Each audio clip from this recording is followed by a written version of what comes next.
1 shtatori ishte premtuar si datë nga e cila do të filloj së zbatuari pilot projekti për mësimin tërditor. Mirë po përkundër kësaj një gjë e tillë sipas zyrtarëve komunal do të nisë tek në muajin tetor, nga se ende nuk janë gati për këtë projekt. Po ne si letërimi duhet të bëjmë përgatitje tani, kjo do të fillojë për 1 tetor për arsye se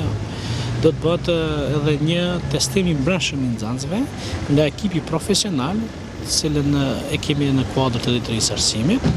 për të bërë edhe oraren prej 1 tetorit që nxënësit edhe për mësim plotësues edhe për shtues, si edhe për aktivitetet e lira.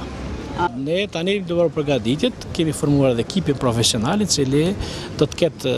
vlerësimin e nxënësve në bashkëpunim me Këshillin e Arsimtarëve të asaj shkolle, në mënyrë që të identifikojmë nxënësit e cilët kanë nevojë, nxënësit që kanë talent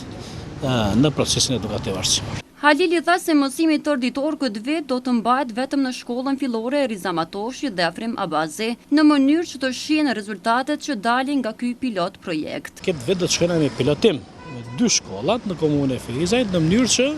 të shohim rezultatet në raport me shkollat e tjera që në vitin e ardhshëm të shkojmë në një numër më të madh të nxënësve. Ne shpresojmë që do të ketë sukses, nuk do të ketë dëm kjo,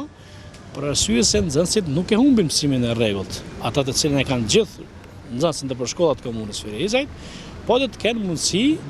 dhe hapësirë për të treguar talentet dhe për të pasur